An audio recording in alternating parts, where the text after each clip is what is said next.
Propriété chimique.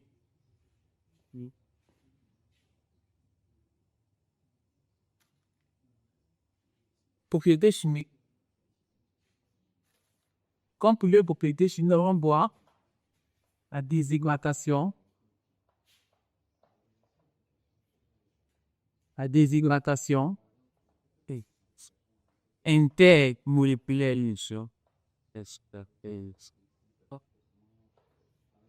La déshydratation intermoléculaire des alcools. La déshydratation intermoléculaire des alcools. Les amis, ce mot déshydratation, ce n'est pas nouveau pour vous. Ce n'est pas nouveau. Parce que le chapitre précédent que nous avons vu sur les acides et les acides, lors des réactions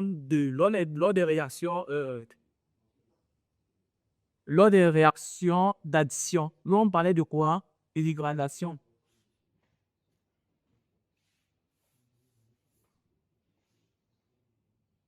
Lors des réactions de l'addition, nous on parlait de quoi? De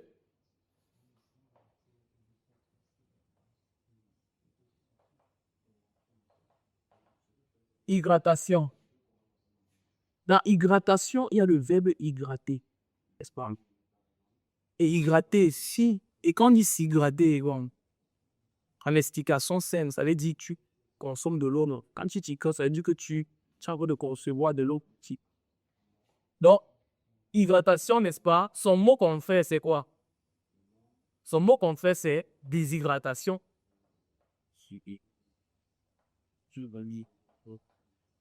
Déshydratation veut dire quoi? Retirer l'eau, enlever l'eau.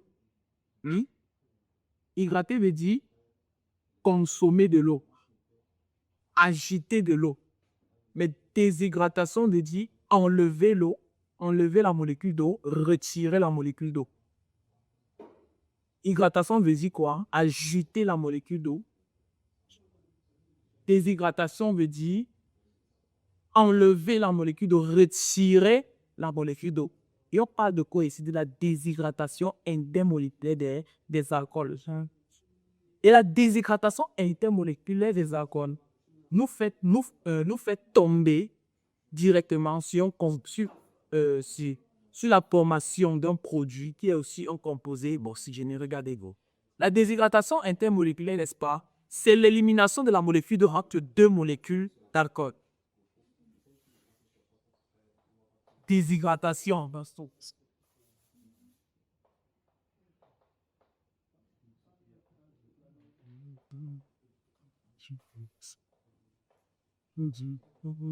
Déshydratation intermoléculaire. Élimination et élimination de la molécule d'eau. Élimination de la molécule d'eau en deux molécules d'alcool.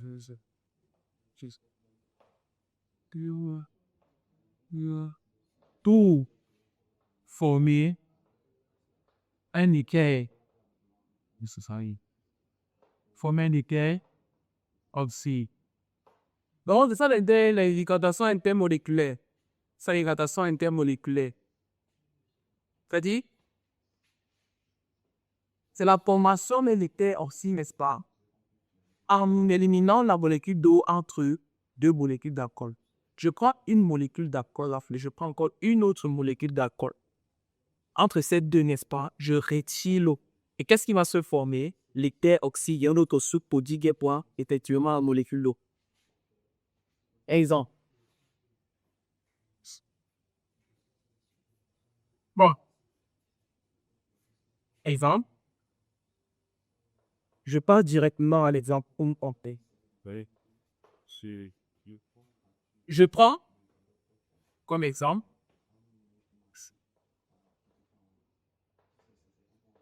le méthanol. plus le méthanol. Méthanol et méthanol sont des alcools.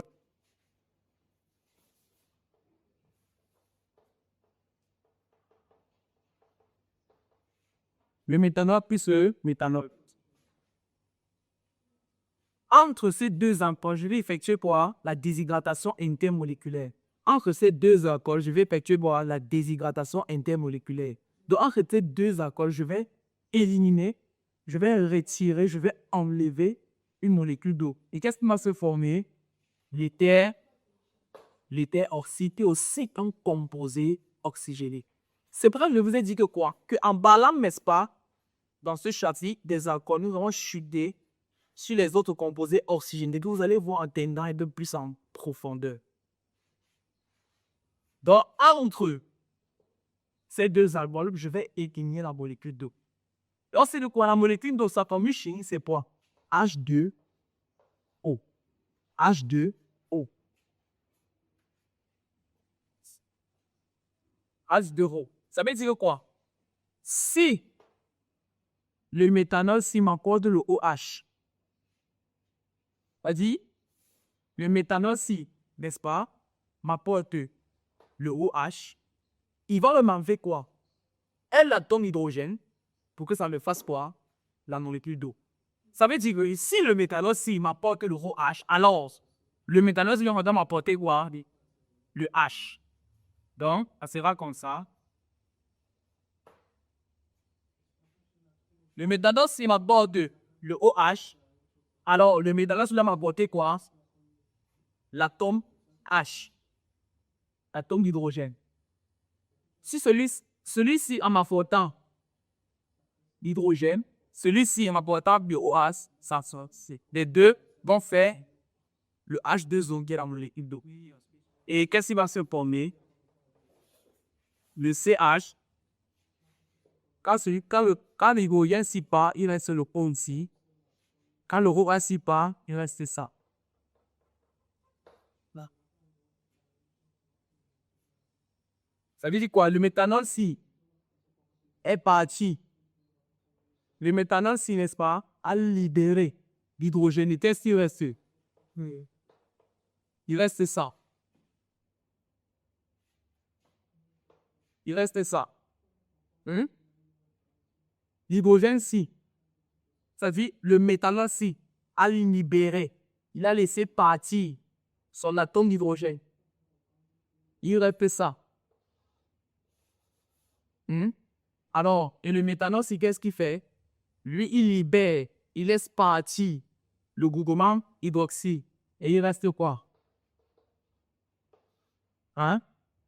Et plus quoi? Donc, on a là notre éther oxyde.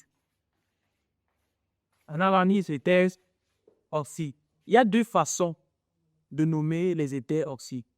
Il y a deux façons de nommer les éthers oxydes. Allons voir ça pour le suite, mais il va prendre un exemple. Si je prends le méthanol plus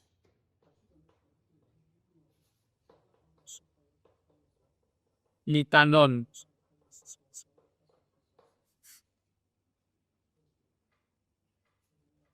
si je prends le méthanol plus l'éthanol, déshydratation intermoléculaire. Vous savez, entre ces deux molécules, éthanol, nous allons faire quoi? Éliminer la molécule d'eau. Nous allons enlever, retirer la molécule d'eau. On sait que la molécule d'eau, c'est quoi? C'est le H2O. Ça veut dire que lui-ci va libérer le OH.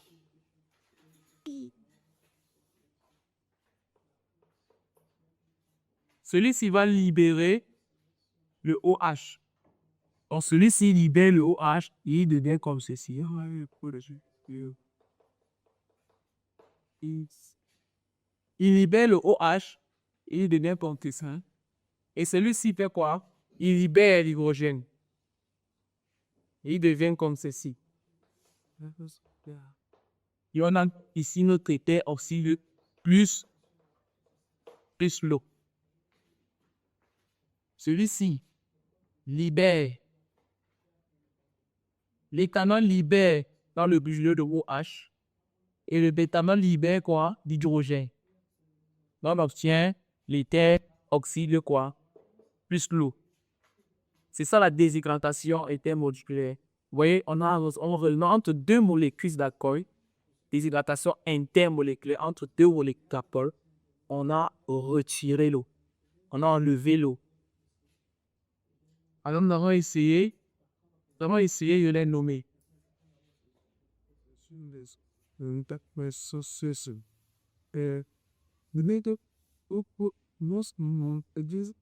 on va commencer par nommer ceci.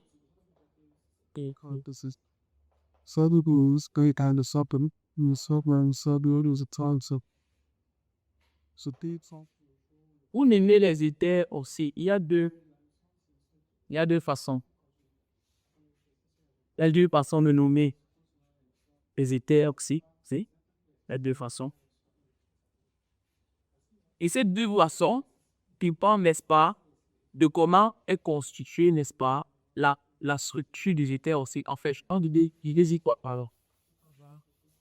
voici la formule générale des éthers oxydés.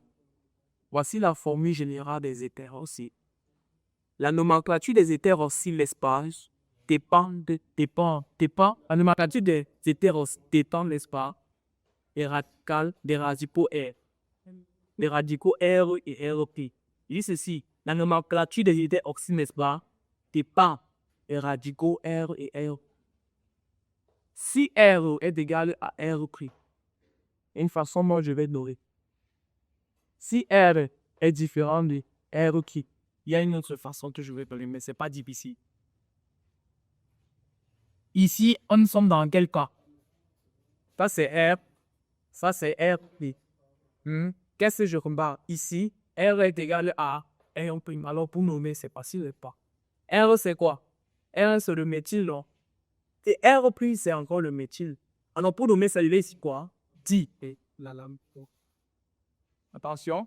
R, c'est le méthyle. R', c'est encore le méthyle. N'est-ce pas? Donc, on a deux fois le méthyle qui sont liés à l'élément oxygène. On a le méthyle et encore ici, le méthyle. Ils sont liés à l'élément oxygène. Ça donne quoi? Diméthyl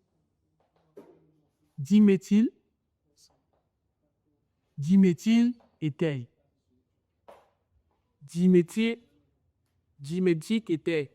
Ça, c'est le cas où les radicaux R et R' sont les mêmes choses. Donc, lorsque les radicaux R et R' sont les mêmes choses, qu'est-ce que je fais? Comme dans ce cas, j'ai quoi? R qui est le méthyle, j'ai R' qui est encore le méthyle. Et ces deux méthyles sont directement liés à l'élément oxygène. Alors, méthyle, on dit quoi? Diméthyl éther. Diméthyl éther. Je finis avec quoi?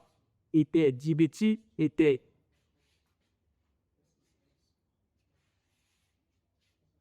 On fait dans notre cas.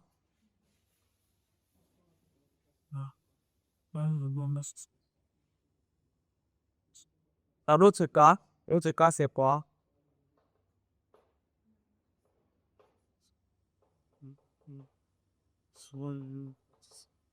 Alors, regardez le cas-ci. Ici, on a R, ici, on a R. Et qu'est-ce qu'on remarque? R est différent de R'. R est différent de R'. Pour nommer, ça ne sera pas la même chose que l'autre. Ça ne sera pas du tout la même chose. Pour nommer, ça ne sera pas du tout la même chose. Ça ne sera pas du tout la même chose. Première des choses, qu'est-ce que je remarque? R et R ne sont différents. Deux. Entre ces deux R, n'est-ce pas? Quel est le R, n'est-ce pas, qui a la chaîne carbonée la plus longue? La deuxième question que je vais te poser. Première des choses, qu'est-ce que tu remarques? Que R et R, ils sont différents. Deuxième des choses, entre ces deux R, est le R égale la chaîne carbonée la plus longue? Effectivement, le R égale la chaîne carbonée la plus longue, c'est quoi? C'est R prime. D'accord? Le R égale la chaîne carbonée la plus longue, c'est le R prime. Et le R, n'est-ce pas, qui n'a pas la chaîne carbonée la plus longue, je vais le nommer comme un substituant. Je vais le nommer comme un substituant. Le R, il n'a pas la chaîne carbonée la plus longue, qui veut le nommer comme un substituant. Voyant notre éther oxy, nous remarquons que le groupement R-Q représente le groupement R', n'est-ce pas, représente la chaîne,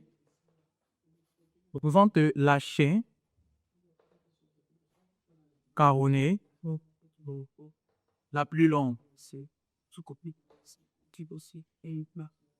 Donc, le groupement R' représente la chaîne carbonée la plus longue.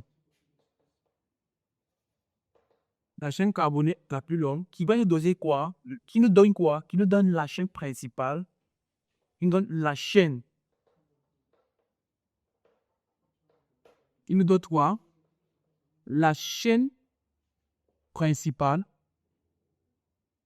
Il nous donne la chaîne principale, entre parenthèses, alcane. C'est-à-dire, on va nommer le mouvement R comme un alcane en fait. Donc, le R', c'est la chaîne pavée la plus longue, qui représente pour la chaîne principale de notre composé, n'est-ce pas? Et on va le nommer comme si c'était un alcane. Le groupement R, la chaîne carbonée la plus courte.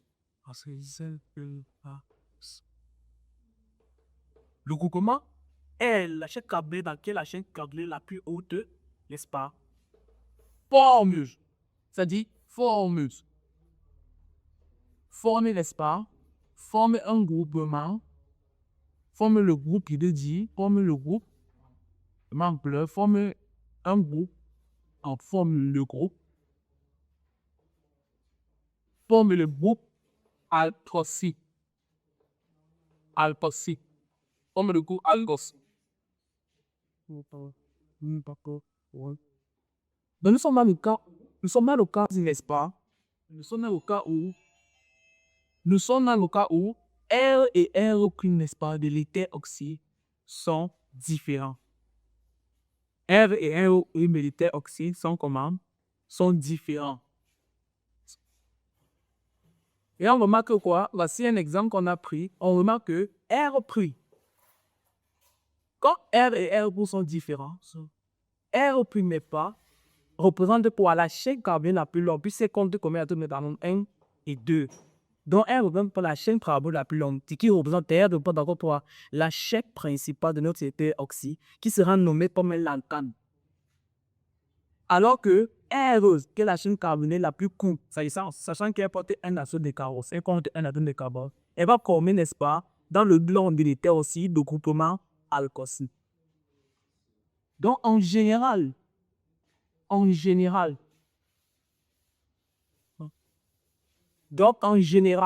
lorsque dans l'éther oxyde, n'est-ce pas, R et R', n'est-ce pas, sont différents, n'est-ce pas, pour les nommer, ils ont un nom général qu'on dit alkoxy, alcane.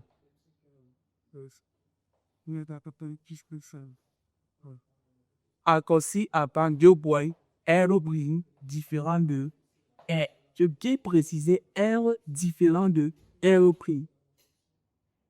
Pourquoi? Parce que l'un des R aura une chaîne carbonée la plus longue et l'autre aura une chaîne carbonée la plus courte. Alors, ce qui a la chaîne carbonée la plus longue, n'est-ce pas, sera nommé comme un alcane. Et ce qui aura la chaîne carbonée la plus courte va former avec l'oxygène un groupe alkoxy.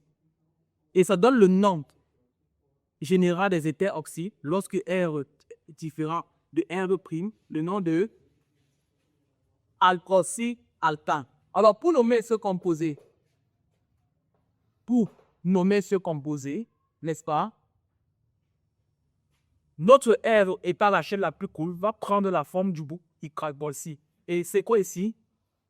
Notre air est constitué d'un seul atome de carbone. Notre air est constitué d'un seul atome de carbone. N'est-ce pas? Et on va dire méthoxy. Méthoxy. Et notre air prime est constitué de deux atomes de carbone. On a dit de quoi? Il représente notre chaîne principale. Il est nommé comme si. Il est nommé comme un alcane. Et pour deux atomes de carbone, on dit quoi? Éthane. Donc, méthoxy, éthane. Éthoxy, éthane.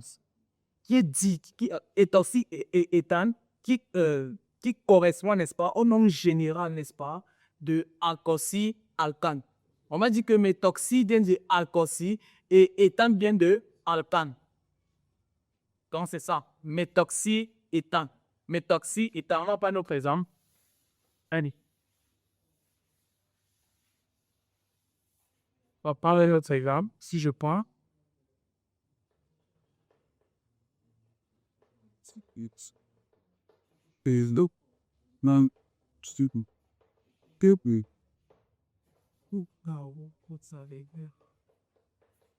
Je prends notre exemple.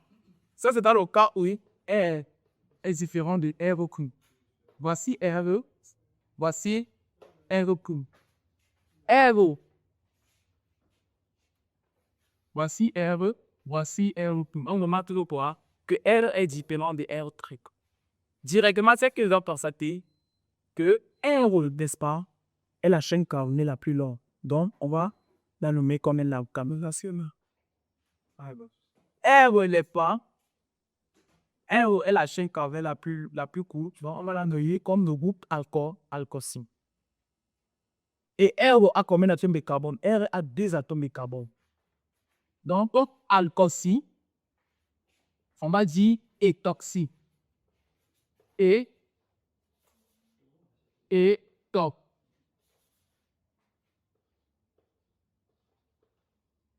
Éthoxy. Et ça, là, combien d'atomes de carbone? On dit R' est la chaîne la plus longue, la chaîne principale qui doit être nommée comme un alcane. Elle a 3 atomes de carbone. On va dire éthoxyképane. Éthoxypropane. Éthoxypropane. Éthoxy provient de alkoxy. Propane provient de alcane. Alkoxy, alcane. Donc, alkoxy, alcane, ça c'est le nom général qu'on utilise en nomenclature des éthers oxy lorsque R est différent de R'. On avait méthoxypétane, éthoxypropane. On peut avoir propoxy, butoxy, ainsi de suite. Donc, on peut le voir dans la déshydratation intermoléculaire des alcools. Et on a dit que pour la déshydratation, on a dit que la déshydratation intermoléculaire des alcools, c'est la formation des éthers oxydes par l'élimination de la molécule d'eau entre deux molécules d'alcool. Je vous ai dit que quoi? Puisque ce cours est intégré en premier, juste pour vous donner l'avant de ce que vous allez voir en chimie organique en terminale, en parlant des propriétés chimiques des alcools, elle nous permettra au fur et à mesure de chuter sur les autres différents composés oxygénés. Comme ici, lors de la déshydratation intermoléculaire des alcools, nous avons chuté directement sur les éthers oxydes. Maintenant, nous allons voir quoi? Nous allons voir l'oxydation des alcools. Nous allons voir l'oxydation des alcools. Oxydation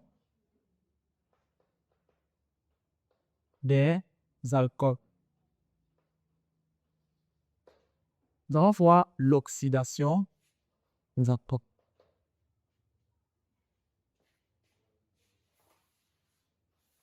The seed that visually happy. Dynamic. Nous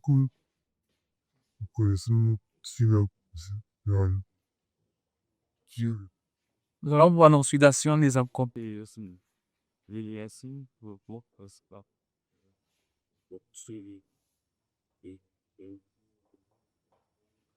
Oxydation des alcools. L'oxydation des alcools, les amis, dans l'oxydation des alcools, nous pouvons voir l'oxydation, c'est-à-dire en deux grands tirets. Oxydation par combustion et oxydation mélangée. Oxydation par combustion et oxydation mélangée, c'est deux oxydations différentes. Deux oxydations différentes. Et la différence s'observe à quel niveau? La différence s'observe au niveau de la conservation du squelette du carbone de la chaîne principale. L'oxydation par combustion et l'oxydation par ménagée, les alcools. La différence entre ces deux oxydations, n'est-ce pas, s'observe au niveau de la conservation du squelette du carbone.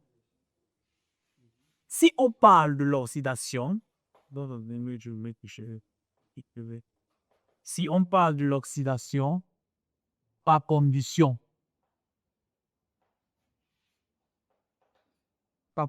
des alcools. L'oxydation par combustion des alcools. Déjà, les amis, la réaction de combustion, n'est-ce pas, de façon naturelle, c'est une réaction comment? C'est une réaction chimique exothermique. Et qui dit exothermique dit chaleur, dépense de chaleur, dégagement de chaleur. Donc, la combustion est une réaction chimique exothermique. C'est une réaction qui s'accompagne avec un très gros dégagement de chaleur, très grand dégagement de chaleur, une dépense énergétique, il dit pas son nom. Donc, je peux dire, nous proches, une combustion qui est une réaction exothermique, je peux encore dire que c'est une réaction comment? C'est une réaction chimique qui est comment? Brutale. Elle brutalise la molécule. Elle brutalise la molécule. Donc, la combustion des alcools se fait sans conservation du squelette du carbone, du squelette du carbone des alcools. Pourquoi? Parce que cette combustion, lorsqu'elle s'effectue sur les alcools, n'est-ce pas? Bon, en général, sur les composés organiques, pas seulement sur les alcools. C'est-à-dire, elle brutalise la molécule organique, elle fait claquer la molécule organique au point où elle réussit à briser la liaison sigma du composé organique, de telle sorte que nous avons pu observer au niveau des produits la conservation du squelette du carbone. Donc, lorsqu'on parle de la combustion des macroles, si je prends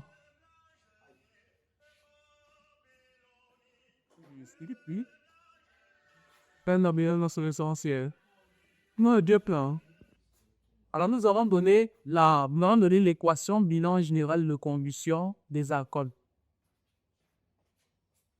Et pour ça, nous avons utilisé la formule générale des alcools, c'est-à-dire CN H2N plus 2O plus O2 donne CO2 impact des.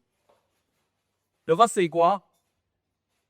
L'équation bilan général des alcools veut dire ou généraliser une fois. On va utiliser pour la formule générale des alcools en sodium à portion de A. Et vous remarquez quoi? Lorsque nous effectuons la combustion, n'est-ce pas, de l'alcool, les produits formés, c'est quoi? Le CO2 et l'eau. Et on remarque quoi? Il n'y a pas conservation, n'est-ce pas, du squelette du carbone. On dit que la combustion qui est une réaction chimique exothermique, elle aussi, on peut aussi la caractériser comme une réaction chimique brutale. C'est-à-dire quand on parle de combustion des composés organiques, généralement, n'est-ce pas, c'est une réaction qui, comment dire, qui brutalise, n'est-ce pas, qui fait craquer la molécule au point où ça brise les liaisons sigma. Ça brise les liaisons sigma du squelette du carbone. Donc, il n'y a pas conservation. Donc, on n'observera pas au niveau des produits la conservation du squelette du carbone. Donc, elle décompose la molécule. Organique. Donc, bon, nous allons équilibrer cette équation.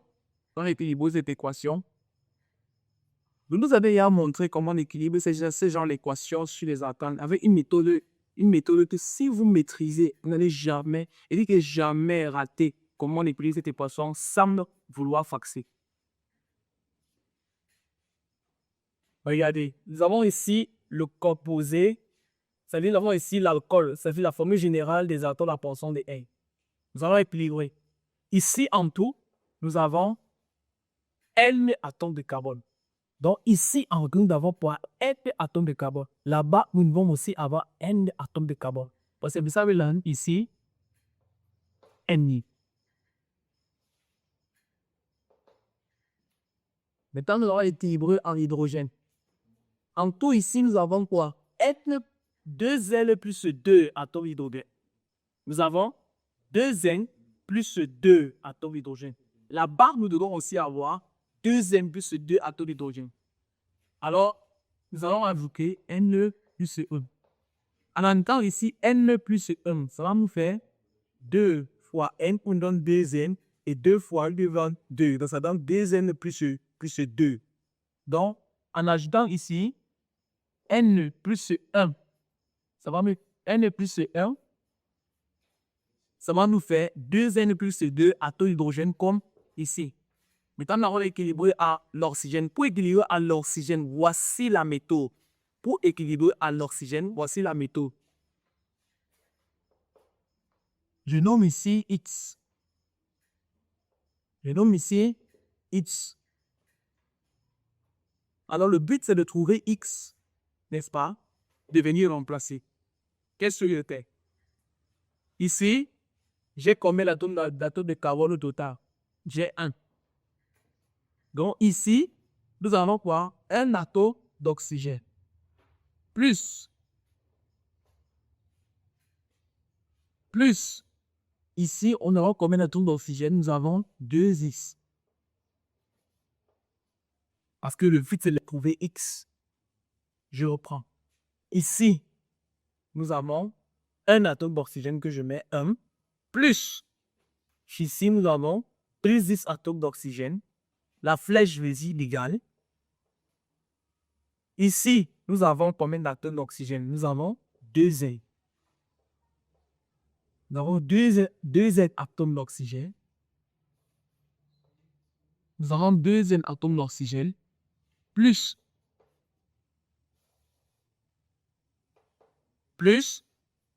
ici, nous avons 2N plus 1 atome d'oxygène. Ici, nous avons 2N plus 1 atome d'oxygène, non plus 2N plus 1. Nous avons 2N plus 1. Alors, ça va me faire 1 plus 2X égale à 3N plus 1. Égale à 3N plus 1. Ensuite, le but est de trouver pour X. Le but, c'est de trouver X. Ça donne 2X égale à 3Z plus 1. Le M la traverse, ça donne combien? Moins 2. Ça donne 2X égale à 3Z. Parce que ça va donner 0. Donc, X est égal à 3Z sur X. Sur 2. Sur 2. Donc, ici, notre X est égal à 3Z sur 2. Donc, voilà l'équation du lien général des alcools. J'ai dit, on a utilisé la formule générale des alcools pour pouvoir donner une fois, pour globaliser une fois. Donc, ça, c'est quoi? L'oxydation par combustion des alcools. C'est une oxydation qui se fait, qui sans conservation, n'est-ce pas, jusqu'au lait carbonné de l'alcool. Il n'y a pas de conservation. Après, c'est une réaction quoi, brutale et brutalise la molécule. Elle fait craquer la molécule au point où, lors de la réaction qui se fait de façon exotérique, elle décompose la molécule d'alcool. Nous allons passer à un autre type d'oxydation chez les alcools.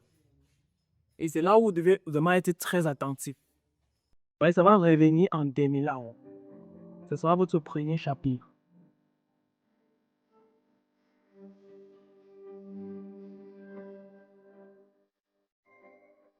Very, very